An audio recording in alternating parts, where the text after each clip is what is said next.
introspeksi akhir tahun nih ya, untuk kita lihat-liatin lagi apa yang selama ini setahunan ini paling banyak mendominasi hati-hati kita. Yuk dah, makanya di akhir tahun seperti ini nih kita sambilan lihat-lihat mana yang perlu kita coret, mana yang kita perlu contreng. Kalau yang ini bagus, yang ini perlu ditambahin, yang ini perlu tambahin, yang ini nggak usah, yang ini nggak usah gitu. Hasibu anfusakum qabla an tuhasabu. Hisablah diri kalian sebelum kalian kelak akan dihisab. Hitungin bekalan apa aja nih yang udah punya, begitu kan ya. Kemudian apa lagi yang perlu diperbanyak, apaan yang perlu dikurang-kurangin. Banyak banget PR kita teman-teman sekalian. Belajar terus. Saudara sekalian, saya muliakan, nanti di akhir tahun mau tutup akhir tahunnya dengan puasa, bagus. Enggak juga nggak apa-apa. Bukan puasa yang sunnahnya itu muakkad. Yang sunnahnya muakkad nanti tanggal 9, 10 Muharram. Ya, tanggal 10 terutamanya dari bulan Muharram. Nanti insya Allah keterangannya akan datang minggu depan ya, mengenai hari Tasu'a dan hari Asyura. Baik saudara sekalian, saya hanya akan menyampaikan mengenai akhir tahun ini aja. Nah ini di sepanjang hari itu apa yang perlu kita perbanyak nih dalam hari-hari ini, bahkan perbanyak introspeksi diri. Coba pegang buku, pegang bolpen, gitu ya, diam-diam tulis nih.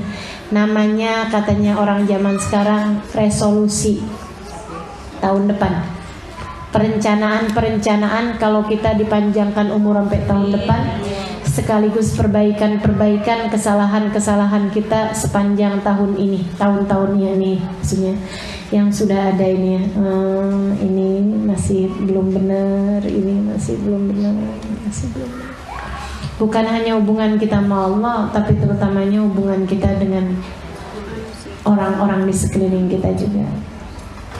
Apa-apa aja nih yang perlu dibenahi, urusan kita sama anak-anak, urusan kita sama suami bagi yang punya suami, urusan kita dengan orang tua bagi yang masih ada orang tuanya.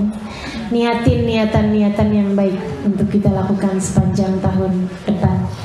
Lebih sering cari tahu keadaan orang tua bagi yang tinggal jauh dari orang tua, begitu ya.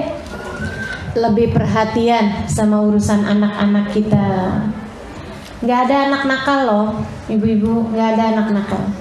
Yang ada adalah anak mencari perhatian dengan cara yang salah.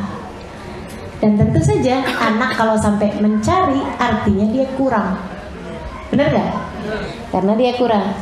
Anak yang mencari perhatian dengan cara yang salah, bahkan sampai dengan narkoba sekalipun, itu nggak nakal anakmu. Mereka adalah anak yang mencari perhatian dengan cara yang salah. Sedih bener, kesian banget. Kesian banget gak sih sama anak-anak yang kena narkoba? Ih, pingin nangis saya tuh tiap melihat mereka itu ya ampun. Anak-anak perempuanmu yang sampai baju-bajunya terbuka, bergaul dengan pergaulan bebas di luaran sana. Nggak nakal itu, nggak nakal. Mereka hanya sedang mencari perhatian dengan cara yang salah, teman-teman sekalian. Dan cari perhatian dengan cara yang salah karena kurang perhatian. Ayo lebih sayangi anak-anakmu. Bikin resolusi tahun depan, gitu ya. Perbaikan, nih waktunya. Duduk, pegang buku, pegang bolpen, tulisin. Hari ini hubungan antaramu sama Allah mana yang perlu diperbaiki. Quranmu bagaimana kabarmu dengannya, gitu. Ntar besok tulis lagi hubungan dengan Rasulullah apa yang perlu diperbaiki. Solawatmu bagaimana kabarnya. Pengenalanmu kepada sejarah Rasulullah bagaimana kabarnya. Ya kalau buka internet bukannya dengerin ceramah tentang Rasulullah atau tentang ini, malahan yang dibuka makanan, politik ya. Saudara sekalian saya muliakan, ntar buka lagi dikit hubunganmu dengan orang tua apa nih resolusinya sambil dipikirin. Ntar hubunganmu dengan suami apa nih. Kemudian hubunganmu dengan anakmu satu. apalagi anaknya banyak ya kan. Siang ini gimana, cobain nih akhir tahun kayak begini, duduk sama anak satu-satu kita ajakin ngobrol. Nah, mamah nih kepengen deh jadi mamah yang baik. Menurut kamu, kalau kamu tuh boleh ngasih saran gitu sama mama, apa ya yang menurut kamu kepengen mamah kamu tuh jadi kayak gimana gitu? Tanyain sama anak. Kita tuh dengan selama ini kan selalunya nanya apa yang kita inginkan dari anak, bukan sebaliknya apa yang anak inginkan dari kita.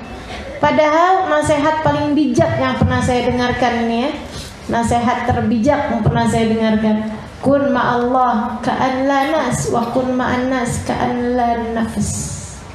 Ketika kamu sedang bersama dengan Allah, jadikan hubunganmu tidak ada sesiapapun dari manusia menghalangimu dengannya. Antara Allah. Ketika kita sedang ibadah kepada Allah, anggap gak ada sesiapapun di antaramu dengan Allah. Duduk zikir antara kamu sama Allah, baca Quran antara kamu sama Allah, sholat antara kamu sama Allah. Jangan ada sesiapa masuk dalam hatimu pada saat tersebut. Wa kun ma'an nas ka'an la nafas. Dan ketika kamu sedang bersama dengan orang itu orang tuamu, orang itu anakmu, orang itu suamimu, ka'an la nafas, seolah-olah kamu tidak memiliki diri. Ketika kamu sedang bersama dengan siapapun, jangan tanya apa yang kamu inginkan, jangan tanya kamu pengennya gimana. Enggak, teman-teman sekalian, ka'an la nafas, tinggalkan ego diri, tinggalkan keinginan kamu. Tanya aja terus, dia pengennya gimana gitu. Cobalah duduk dengan suami, kemudian tanyakan, Bang, kalau ada hal yang menurut kamu aku perlu perbaiki apa ya Bang? Kamu kepengen istri kamu tuh jadi tambah gimana? Gitu. Saya pernah tanya itu sama suami saya. Kamu seharusnya juga tanya itu sama suamimu. Udah penasaran suaminya jawab apa saja? Kepo. Bisa beda-beda kan setiap orang. Jadi teman-teman sekalian, cobalah duduk sama anakmu, satu-satu tanyain, gitu kan? Kamu pengennya mama gimana gitu. Ya tentu aja jangan ajak ngobrol anak umur 2 tahun. Maksudnya yang udah bisa diajak bicara gitu kan. Ajakin, tanyain gitu. Kamu akan bisa ngerti dan akan terbelalak loh sama jawaban-jawaban mereka. Gak disangka kadang. Gitu ya. Itu loh teman-teman sekalian. Baik, resolusi akhir tahun. Jadikan itu sebagai pembenahan diri di akhir tahun. Nanti kalau datang akhir tahun beneran, teman-teman sekalian, sekali lagi ya, mau puasa bagus, enggak juga nggak apa-apa. Karena memang puasanya bukan hal yang sunnahnya muakkad. Sepanjang hari tersebut, dari mulai malamnya, malam terakhir gitu, malam terakhir.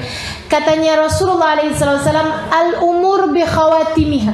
Segala urusan tergantung dari bagaimana akhirnya. Maka bisa jadi tahun ini juga Allah mau ngelihat akhir tahunnya kamu kayak gimana, gitu. Nah kalau segala urusan tergantung dari bagaimana akhirnya, bisa jadi tahun ini urusannya juga Allah mau lihat tergantung dari bagaimana akhir tahunnya. Ini kan berarti sangat menentukan sekali, gitu ya. Sayyidul Habib Umar bin Hafid, guru kita semuanya, mengatakan begini nih. Siapa yang selalu menghormati akhir-akhir segala sesuatu, Allah akan memuliakan akhir hidupnya dengan husnul khatimah. Maka yuk kita belajaran, insyaallah ya. Kita muliakan akhir tahun. Gimana caranya? Dari mulai malamnya, malam terakhir kan? Malam terakhir, bakar-bakaran. Serius Ustazah? Bakar dosa. Caranya gimana? Banyakin istighfar. Duduk taubat sama Allah SWT. Kalau perlu sholat taubat, minta oleh Allah ampuni, ya Allah ampuni. Dosa sepanjang tahun ini gak kehitungan. Kayaknya nih bukan bukit lagi yang kami perbuat ya Allah. Ya, bukan sedikit demi sedikit sepanjang tahun ini kemudian jadi bukit, tapi kayaknya sudah menjadi gunungan-gunungan dosa yang andai tidak kau lemparkan ia ke dalam samudra ampunanmu, ia akan menjadi gunung yang akan melumat saya ya Allah, menjadi serpihan-serpihan murka-Mu ya Allah. Ampunilah ya Allah, ampunilah ya Allah.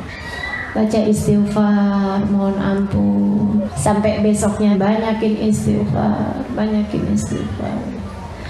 Cari apaan aja yang bikin Allah SWT ngampunin dosa kita. Apa salah satunya? Sholat tasbih boleh, ziarah ke makam orang-orang soleh silahkan, yang gitu ya. Kemudian lagi sedekah, tentu saja ngapusin dosa, sedekah, kan gitu ya. Apaan aja yang kira-kiranya membuatmu diampuni dosanya sama Allah SWT. Kemudian sudah itu teman-teman sekalian saya muliakan, sampai asar. Kalau udah datang waktu asar, habis selesai sholat asar, baca Yasin dengan niat semoga Allah ampunin dosa-dosa kita, semoga Allah gugurkan kesalahan-kesalahan kita, semoga Allah jadikan hati kita menjadi semakin baik, gitu. Habis itu kemudian kamu doa, baca tuh doanya akhir tahun yang ada, saya rasa di kitab-kitab Majmu' Syarif, ada di Muhul Ibadah dan kumpulan-kumpulan doa yang lain. Kemudian maghrib, kalau udah datang maghrib berarti sudah masuk awal tahun. Maghrib itu udah berarti masuk, sholatlah maghrib dengan berjamaah, kalau bisa sekeluarga, gitu kan. Minta sama anak-anaknya, minta sama suaminya, sama keluarganya, yuk kita kumpul-kumpul awal tahun. Jangan tanggal 1 Januari doang, gitu kan ya. Kita tanggal 1 Januari sampai kita ingin benar gitu. Mau kemana nih awal tahun begini begitu. Nah ini awal tahun yang beneran nih juga. Selain yang itu juga beneran juga ya. Kalau pakai kalendernya pakai bulan, ya berarti ini awal tahunnya. Kalau kalendernya pakai matahari, pakai musim, awal tahunnya 1 Januari. Dua-duanya sama-sama kita pakai. Kan begitu ya. Untuk urusan dunia kita pakai kalender yang itu. Untuk urusan agama kita, beragama, kita pakai kalender yang Hijriyah ini. Bukan berarti wah yang pakai kalender Hijriyah tuh kalender Masehi bid'ah ini itu segala, nggak ada juga yang kita pakai juga kok itu. Itu kan kalender yang pakai musim. Bid'ah nggak boleh iniin tahun baru kayak gitu. Nggak boleh kita sebut-sebut tuh perayaan tahun baru, nggak boleh kita rayain. Kalau ditanyain kamu lahir tanggal berapa? Tanggal 2 April. April kalender apa tuh? Kalender Masehi juga kan. Nah kamu pakai tapi kamu nggak boleh pakai. Gimana ceritanya tuh? Nggak apa-apa juga teman-teman saya sekalian. Dua-duanya sama-sama tahun yang juga kita pakai perhitungannya. Tapi untuk beragama memang lebih kita banyak pakainya kalender yang ini. Karena kan bulan Ramadan puasa kan gitu ya. Bulan Asyura, hari Asyura kita puasa, tanggal inian gitu. Semua waktunya kan makanya pakai kalender yang Hijriyah ya untuk beribadah. Jadi teman-teman saya sekalian ini juga kita pakai tentu saja. Nah itu kemudian saya sekalian kumpul seluruh keluarga kalau bisa, sholatlah dengan berjamaah maghrib. Habis saya sholat berjamaah maghrib kita sholat ba'diyahnya, sholat awabin kalau bisa 6 rakaat kan gitu ya. Habis selesai kumpul kita baca deh tuh, baca Yasin boleh gitu ya. Siapin susu putih. Serius Ustazah? Kalau bisa sih. Saya pernah diajarin gitu soalnya sama guru saya. Mereka pada suka minum susu putih di awal tahun. Kenapa gitu? Tafaulan. Tafaulan itu berpikir positif gitu maksudnya. Kita minta sama Allah mudah-mudahan sepanjang tahun dijadikan tahun yang putih, tahun yang penuh berkah, tahun yang penuh dengan kebaikan, keberkahan, kebahagiaan insya Allah. Gitu. Jangan minum kopi hitam. Ya. Jadinya itu aja minum susu gitu. Kemudian baca doa awal tahun, gitu ya. Baca doa awal tahun bareng-bareng kita. Besoknya juga awal tahun. Nah itu kalau ada yang mau teman-teman kerjain, bagus juga untuk baca ayat kursi. Berapa banyak? 360 kali. Sebanyak bilangan hari dalam setahun dengan niatan. Mudah-mudahan Allah Subhanahu wa taala jadiin kita menjadi orang-orang yang terjaga sepanjang tahunnya. Insya Allah. Jangan nanya-nanya dalil. Ada beberapa diantaranya yang ada hadisnya walaupun dhaif. Ada juga yang memang tidak ada dalilnya. Akan tetapi masa sih kamu mau tanya, Ustazah ada nggak kesunahan untuk bersedekah akhir tahun yang Ustazah tadi bilang? Dalilnya mana? Sedekah mah kapan aja juga bagus. Apalagi dengan niatan-niatan semoga Allah ampunin dosa-dosa kita.